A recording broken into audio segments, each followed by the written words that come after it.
Bismillahirrahmanirrahim. Assalamualaikum warahmatullahi wabarakatuh. Selamat siang para siswa. Kita bertemu lagi dalam pembelajaran matematika wajib kelas 11. Hari ini materi kita adalah pembuktian keterbagian dengan induksi matematika bersama dengan saya Bu Erna Wahyuni. Baik,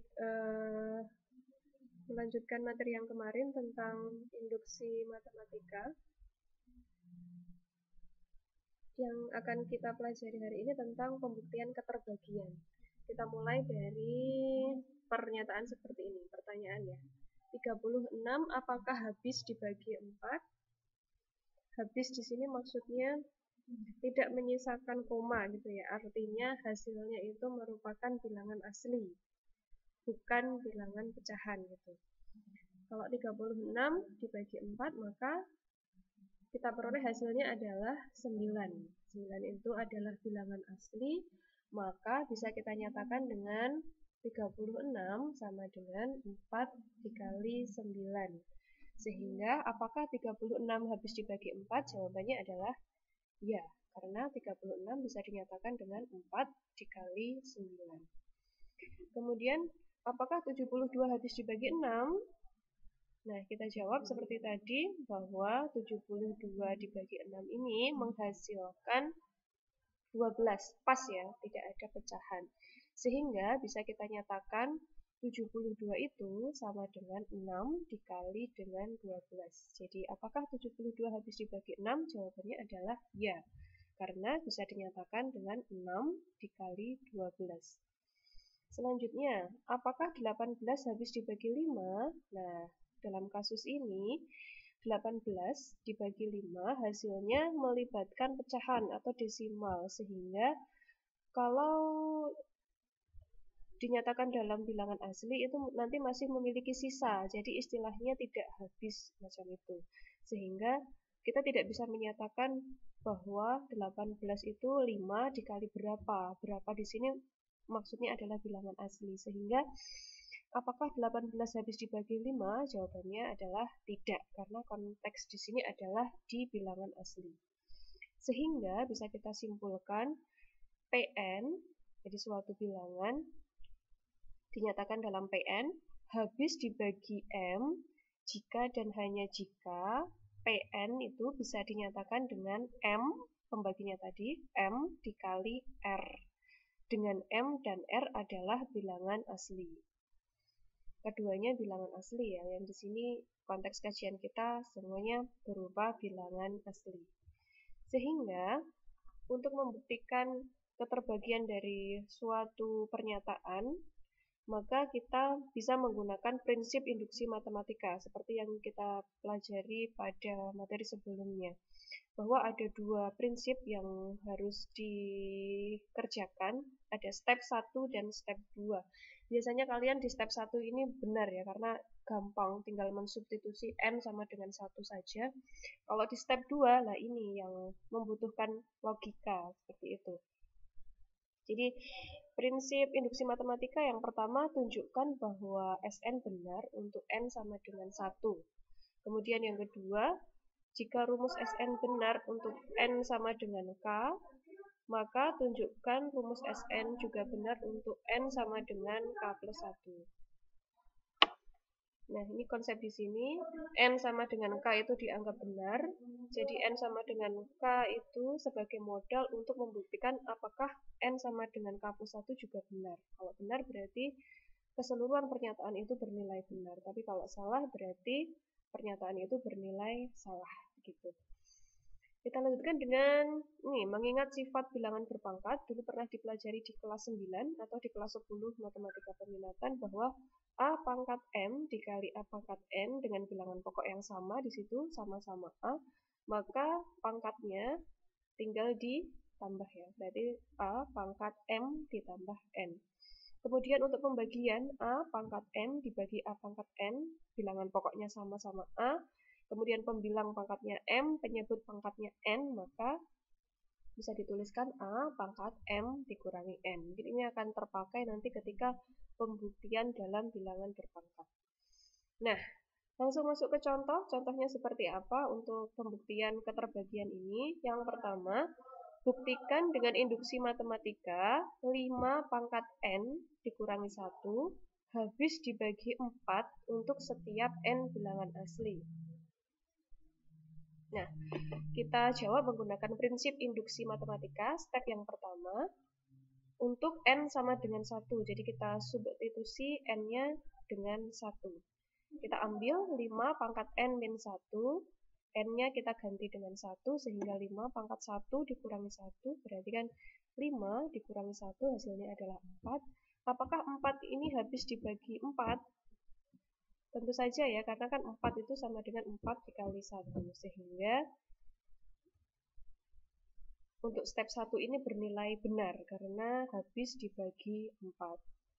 Untuk step yang kedua, dianggap benar untuk N sama dengan K. Ini sebagai modal kita untuk nanti membuktikan yang N sama dengan K plus 1. Jadi kita ambil 5 pangkat N min 1-nya, kemudian N kita substitusi menjadi K. Berarti 5 pangkat K min 1.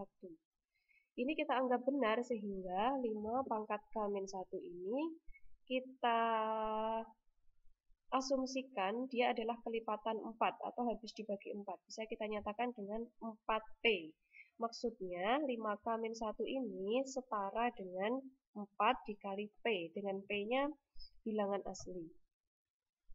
Ini tidak harus P ya, ini Ibu memilih salah satu variabel saja, yang penting ini dinyatakan dalam bentuk 4 kali sesuatu, karena kan tadi habis dibagi 4, makanya dinyatakan dengan 4P.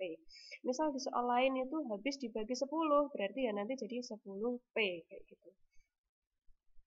Selanjutnya, kita peroleh persamaan di sini 5 pangkat K min 1 sama dengan 4P, maka jika kedua ruas kita tambah dengan 1, maka 5 pangkat K sama dengan 4P plus 1. Ini sebagai modal kita untuk nanti membuktikan yang N sama dengan K plus 1. Baik, selanjutnya untuk N sama dengan K plus 1, maka kita ambil 5 pangkat N min 1-nya, kemudian kita substitusi N-nya diganti dengan K plus 1. Berarti 5 pangkat K plus 1 min 1. Kita bisa jabarkan sesuai dengan sifat perpangkatan tadi bahwa 5 pangkat K plus 1 ini bisa kita urai menjadi 5 pangkat K dikali dengan 5 pangkat 1 sesuai dengan sifat eksponen. Nah, untuk 5 pangkat K-nya itu bisa kita ganti sesuai dengan modal kita tadi. 5 pangkat K bisa kita ganti dengan 4P plus 1. Sehingga kita ganti 4P plus 1 di sini. Kemudian semua yang ada di dalam kurung ini kita kalikan dengan 5 menjadi 20P ditambah 5 dikurangi 1. Sehingga hasilnya adalah 20P ditambah 4. Karena 5 dikurangi 1 ya bagian atasnya itu. Nah, ini semuanya adalah kelipatan 4, jadi 4-nya bisa kita keluarkan. Di sini kita sederhanakan menjadi 4 dikali 5P plus 1.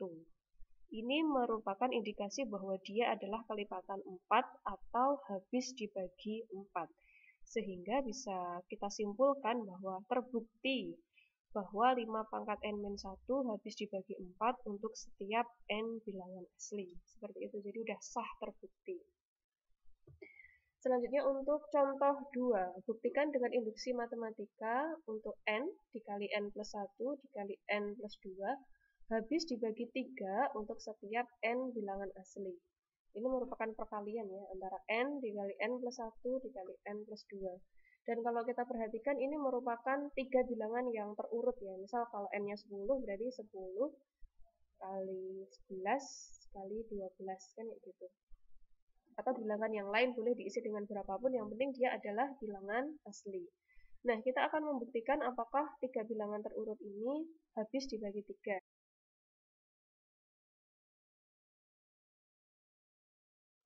Untuk step yang pertama, N sama dengan 1, maka kita substitusi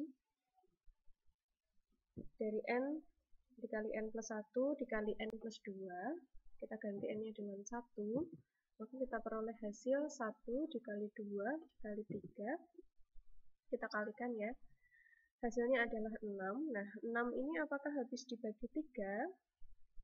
Jawabannya adalah iya, karena 6 itu bisa dinyatakan dengan 3 dikali 2. Sehingga step 1 ini bernilai benar, habis dibagi 3.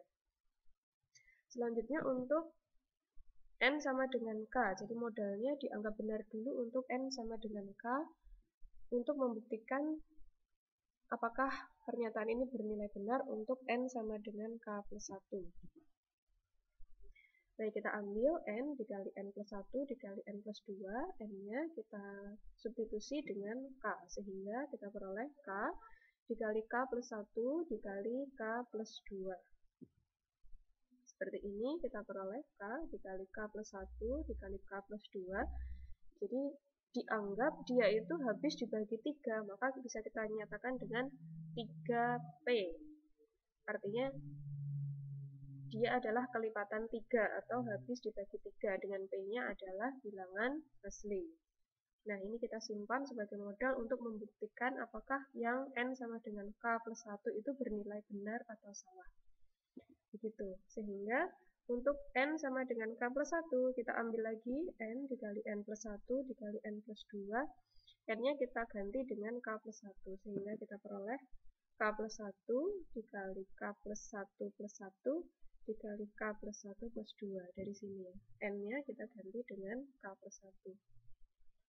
Dari sini maka kita dapatkan K plus 1 ini. Kemudian K plus 1 plus 1 itu adalah K plus 2. Kemudian K plus 1 plus 2 itu adalah K plus 3. Nah, dari sini apakah dia itu habis dibagi 3? Gitu. Bisa kita kalikan di sini. Ada K dikalikan dengan 2 buah kurung di situ. Sehingga kita peroleh K dikali buka kurung K plus 1 dikali buka kurung K plus 2. Kemudian di situ ada 3, juga kita kalikan dengan yang ada di dalam kurung itu. Sehingga kita peroleh 3 dikali K plus 1 dikali K plus 2. Dari sini maka untuk yang K dikali K plus 1 dikali K plus 2 itu yang tadi bisa kita samakan ya sebenarnya dari modal awal kita tadi. Nah, yang ini. K dikali K plus 1 dikali K plus 2, di sini juga ada bentuk yang sama, itu senilai dengan 3P, maka bisa kita ganti dengan 3P. Ditambah dengan 3, sisanya ini, kali 3 dikali K plus 1 dikali K plus 2. Kalau kita perhatikan di sini semuanya sudah kelipatan 3 ya, bisa kita sederhanakan dalam bentuk yang lebih sederhana. Ini sama-sama ada 3-nya keluar. Sehingga 3 buka kurung, ini kan 3P, kita ambil 3-nya, di sini kan jadinya P. Kemudian yang perkalian sebelah kanan ini, kita ambil 3-nya, berarti menjadi K plus 1, K plus 2, tutup kurung. Sehingga, karena ini merupakan kelipatan 3, berarti habis dibagi 3. Sehingga kita simpulkan bahwa N dikali N plus 1 dikali N plus 2 terbukti habis dibagi 3 untuk setiap N bilangan asli. Seperti itu ya, 2 contoh Ibu kira cukup. Ini sebagai latihan pertemuan hari ini. Silahkan dilihat melalui LMS dan nanti dikirim juga. Ibu tunggu responnya dari kalian semuanya. Jika ada yang ingin bertanya boleh Ibu tunggu juga. Cukup sekian pertemuan kita hari ini. Semoga materinya mudah dipahami ya. Kalau kurang paham bisa diulang-ulang bagian mana yang tidak paham. Dari Ibu cukup sekian. Semangat belajar dan berkarya dimanapun kalian berada. Semoga selalu sehat. Wassalamualaikum warahmatullahi wabarakatuh.